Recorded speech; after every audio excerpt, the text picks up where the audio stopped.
कहानी की शुरुआत एक छोटे से गांव से होती है, जिसके पास एक गहरी और रहस्यमयी नदी बहती थी। यह नदी दिन में तो शांत दिखती थी, लेकिन रात होते ही यह एक खौफनाक स्थान बन जाती थी।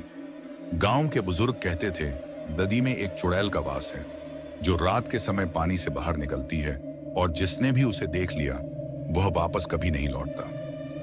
कई साल पहले गांव में एक औरत रहती थी, जिसका नाम कामिनी था।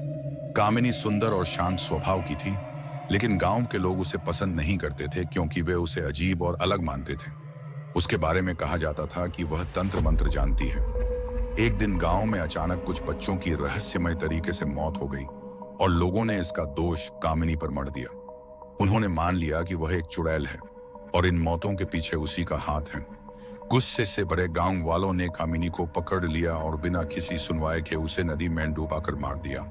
उसकी दर्द भरी चीखें और बदले की किस्मों से भरी आवाजें नदी के पानी में गूंजने लगी। मरने से पहले कामिनी ने श्राप दिया कि वह हर उस व्यक्ति को अपने साथ ले जाएगी जो रात के समय इस नदी के पास आएगा। उसके बाद से हर रात नदी के पास से अजीब आवाजें आने लगी, जैसे किसी औरत की रोने और चीखने की आवाज।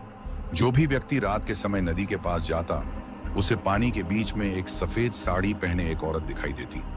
उसके लंबे गीले बाल और लाल आंखें बेहद डरावनी होती। वह धीरे धीरे पास आती और अपने शिकार को पानी में खींच लेती, और फिर वह व्यक्ति कभी लौट कर नहीं आता। गांव के लोग इस नदी से बहुत डरने लगे थे और रात के समय कोई भी वहां जाने की हिम्मत नहीं करता था। लेकिन एक दिन गांव में एक युवक अर्जुन को इन भूत प्रेत की कहानियों पर यकीन नहीं था। उसने ठान लिया कि वह इस चुड़ैल की सच्चाई का पता लगाएगा। गांव के लोगों ने उसे बहुत मना किया, लेकिन वह नहीं माना। रात के समय अर्जुन नदी के पास गया। चारों तरफ सन्नाटा था और चांद की हल्की रोशनी नदी के पानी पर पड़ रही थी। अचानक उससे पानी में हलचल महसूस हुई। उसने देखा कि नदी के बीचों बीच एक सफेद साड़ी में लिपटी एक औरत खड़ी थी। उसकी लाल आंखें अर्जुन की ओर देख रही थीं। अर्जुन को घबराहट महसूस हुई, लेकिन उसने अपनी हिम्मत नहीं खोई। चुड़ैल धीरे धीरे पानी से बाहर आने लगी, और जैसे ही उसने अर्जुन के पास पहुंचने की कोशिश की, अर्जुन ने जोर से कहा, मैं जानता हूं कि तुम्हारे साथ अन्याय हुआ है। मैं तुम्हारी मदद करने आया हूं।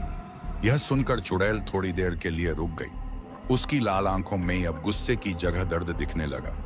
अर्जुन ने उसकी कहानी सुनी और उसे वचन दिया कि वह गांव वालों को उसकी सच्चाई बताएगा और उसके साथ हुए अन्याय का पर्दाफाश करेगा। अगले दिन अर्जुन ने गांव के लोगों को कामिनी की बेगुनाही की सच्चाई बताई और बताया कि बच्चों की मौतें प्राकृतिक थीं, किसी तंत्र मंत्र का उसमें हाथ नहीं था। गांव वालों ने अपनी गलती स्वीकार की और कामिनी की आत्मा की शांति के लिए नदी के पास एक मंदिर बनवाया। इसके बाद से नदी चुड़ैल की आवाजें बंद हो गईं और कामिनी की आत्मा को शांति मिल गई। गांव के लोग उस मंदिर में आकर उसकी आत्मा की शांति के लिए प्रार्थना करने लगे और वह डरावनी नदी अब शांति का प्रतीक बन गई।